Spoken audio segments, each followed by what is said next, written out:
Before I ask Gary to come to the stage, I just want to take a quick hands up of who's in the audience. Have we got any health professionals here? Any? Very good. Okay. I know that. So there's a point to the question. Thank you. So what's the biggest health risk in the community today? What's killing more people than anything else? Regulation. Medical practice. No. So it's actually chronic disease. Yeah. So what's the key thing that is important in chronic disease management? Diet and exercise, right? Right. So anybody not give their patients that advice? Okay, thank you. So Gary, you're a legend in your own time. Next to Charlie Teo, who's appeared on more places of Australian Doctor this year for bad reasons. Thank you very much for coming and telling us about your experience. Gary, as you know, is an orthopaedic surgeon with a long-standing interest in preventive aspects of health outcome, particularly before surgery, funnily that. His open nutrition advice on healthy eating has come under investigation by AHPRA after anonymous vexation notifications. His case has become legend, and I hope we can get some solutions from it. So can you please welcome Gary to the stage? Thank you.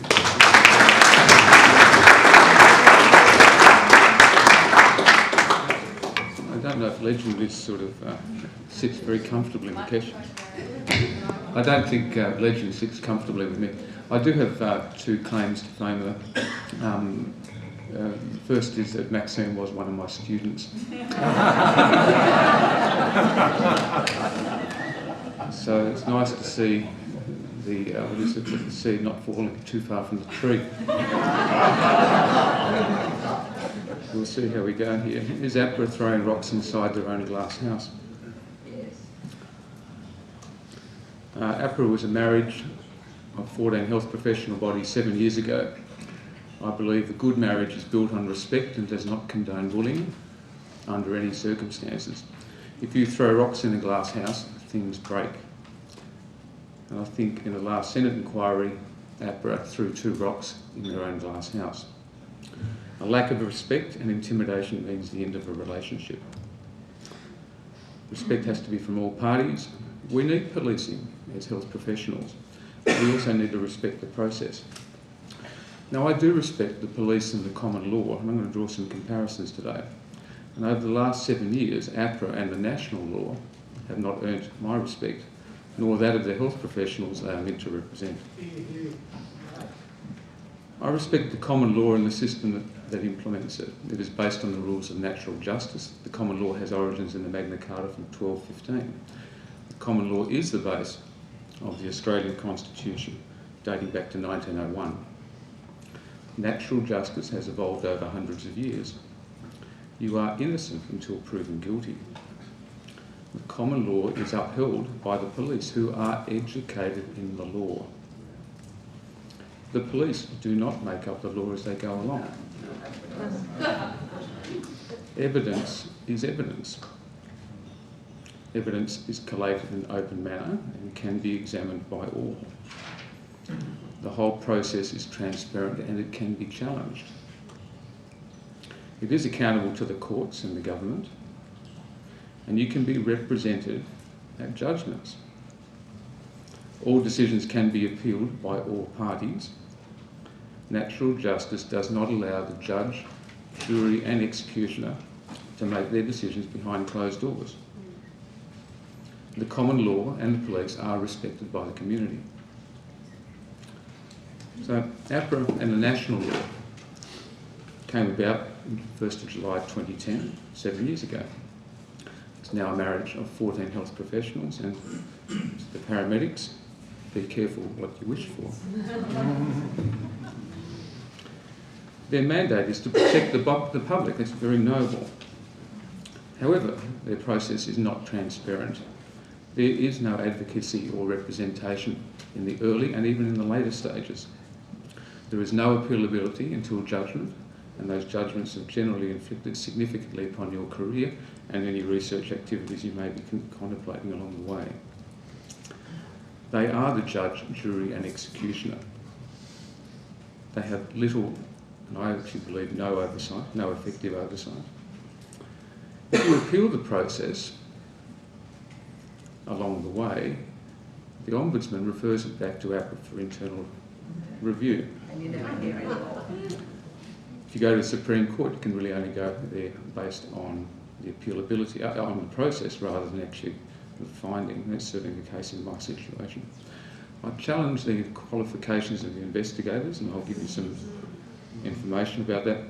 And I'll also question the qualifications of the board members. Yep. So what do we know about the investigators? Well, this came out of the Senate inquiry last year. AHPRA have 180 investigators as of November last year. They paid about $92,000 per annum plus superannuation, according to a recent advertisement. 42 of those 180 have a background in health. That leaves 138 without any background in health, making judgment on us all. You'll be delighted to hear that 4 of them have a medical background.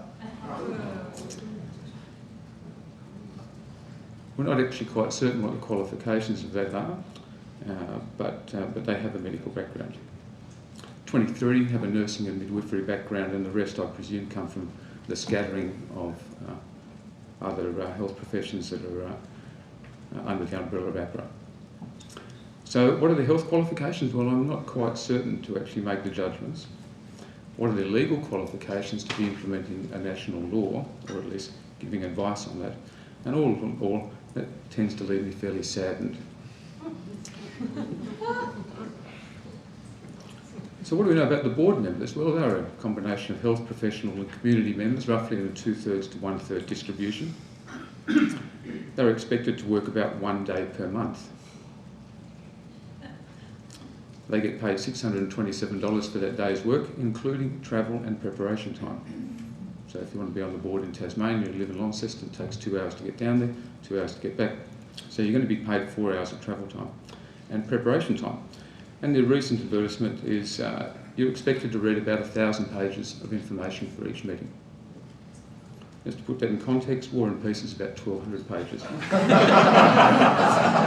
So on that day or in the days leading up to it, you're supposed to read 80% of War and Peace and remember it. So I believe that they must be relying on summary documentation. Very few board members are actually going to get through 1,000 pages of documents for each meeting. So where does the summary documentation come from? Well, that comes from, presumably, the investigators who are effectively not either qualified in medicine or in law. This is just logistics, okay? So by the numbers, well, AHPRA represents 675,000 and roughly another 22,000, I think, potentially coming up.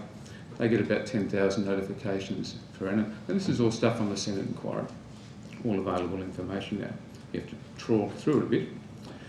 About 53% of the notifications are medical, and the board members need to be going through about 1,000 pages of documentation per month. Must be relying on some summary. And I'm definitely concerned about the preparation of the investigators and their qualifications to provide that information onto the board members, who are then supposed to make judgment. Then you've got the board members implementing a process, a national law that's in its infancy.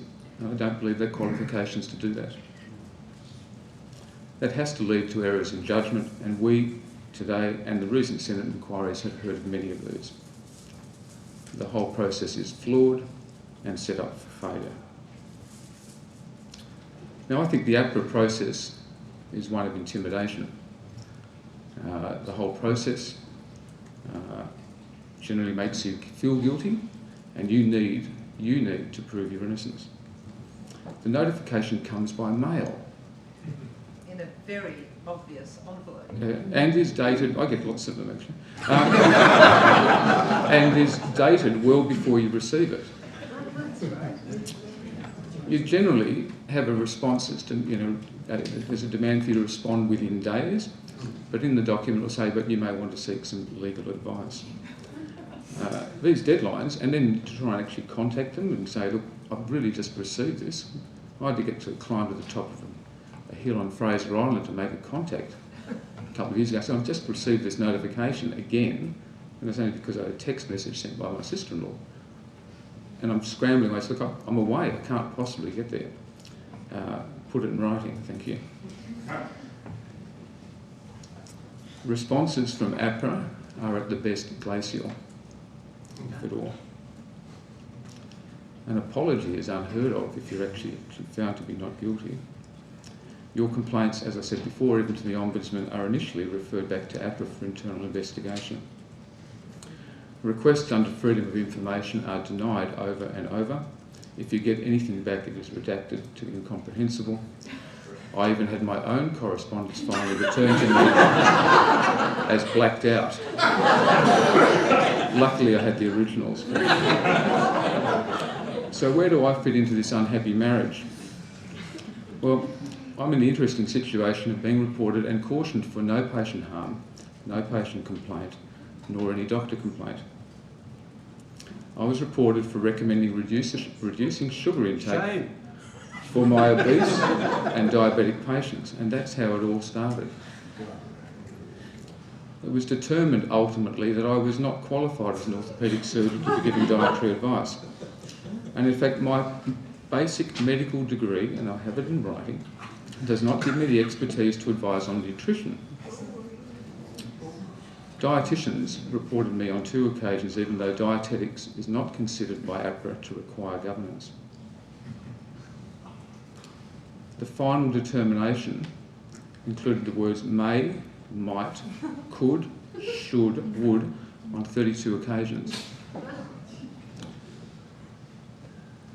There has not been any evidence of anything actually happening. The words has happened, did happen, is not in any documentation. My last notification included a complaint of what I might say at an upcoming talk to the hospital food industry that I was invited to speak to. AHPRA, in their wisdom, requested a copy of that talk before I gave it. I have that in writing. I declined their request. Silencing free speech, I believe, goes well and truly beyond the AHPRA's mandate.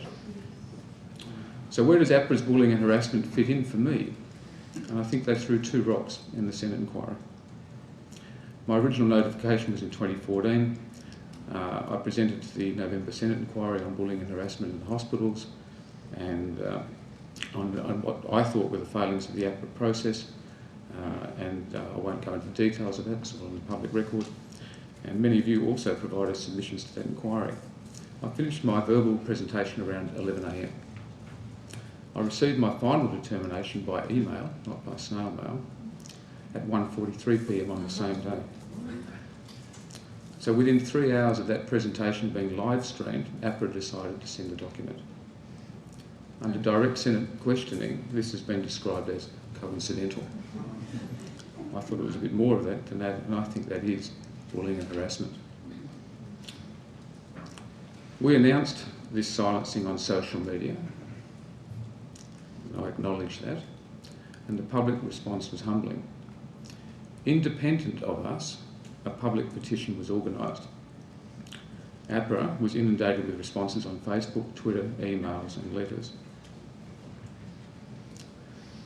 Now, on a Wednesday afternoon, whilst I'm consulting, an email was sent to me by the Tasmanian State Manager of AHPRA, requesting for me to sign a release document allowing AHPRA to talk to the media about specifics of my case.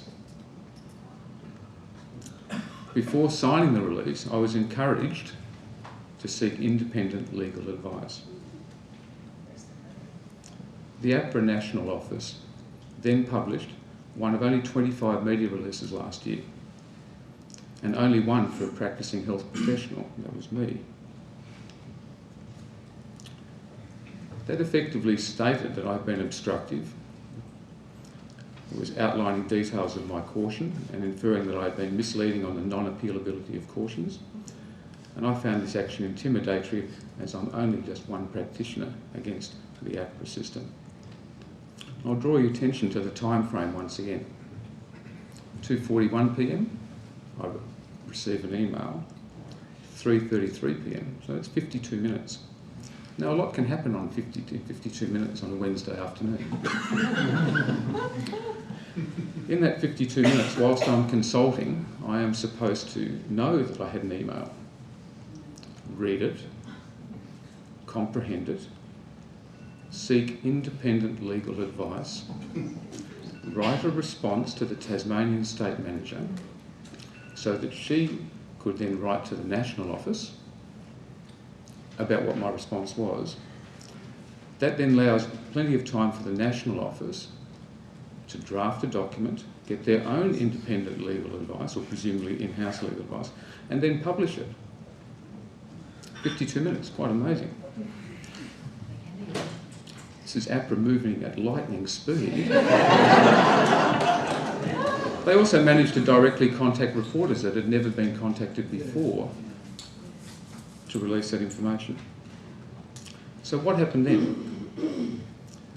Well, the Senate inquiry sat for the second session on the 22nd of November, and Martin Fletcher, as the CEO of AHPRA, and he's here today, and I'll welcome him, was quizzed directly on this in the Senate inquiry.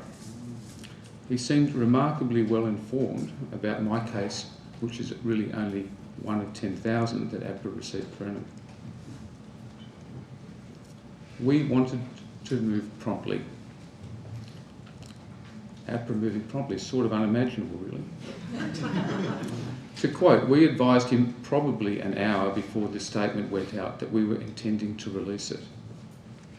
Well, I'll be gracious and just say, well, that was actually incorrect. The document didn't say that, but to be fair to Mr. Fletcher, he did change his answer in a 28th of November reply to the Senate inquiry, buried on page 5 of that 17-page document. But I do believe that Mr. Fletcher did manage to condone the behaviour of his senior administrators to that of bullying and harassment. So that pretty well leads us in a Senate inquiry into bullying and harassment that the most senior staff of AHPRA are supporting that culture of bullying and harassment.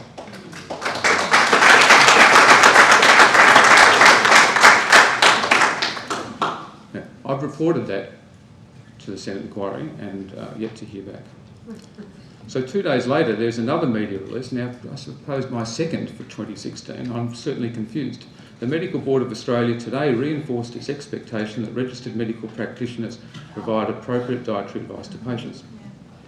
So where am I now? Well, my AHPRA experience continues, but that's not on here. So let me draw some comparisons between the common law and the national law. They're both there to protect the public. One has a history dating back several hundred years, and the other one is in its infancy. One is based on natural justice, and the other one is inquisitorial and done behind closed doors. One is you're innocent until guilty, and the other one is you are guilty until proven innocent, and there's no apology if you are in fact not guilty. In one you have representation and advocacy, and the other you do not. One is transparent, one is done behind closed doors. Common law allows access to evidence, and evidence is hidden under an AHPRA investigation, and freedom of information does not expose it. One allows appealability by all parties, and the other one is effectively non-appealable until judgments has happened. One is respected by the community, and the other one is not respected by anyone apart from AHPRA. So I believe the culture of AHPRA is one of guilty until proven innocent. It is intimidatory. It condones bullying behaviour from the top to the bottom. It is not accountable at this point in time. I believe it's hypocritical. Practitioners are not cared for, even though they're supposed to be part of the public. Respect cannot be demanded, it needs to be earned. So AHPRA and the national law are 7 years old this year. You cannot continue to throw rocks in a glass house. Cracks are appearing in this 7-year marriage. In 1955 there was a movie called The 7-Year Itch. And this AHPRA marriage is in need of serious counselling and a change in direction, because without change, divorce is imminent. My registrar sent this to me last night, and I put it up for us all to read. History repeats itself. Our lives begin to end the day we become silent about things that matter.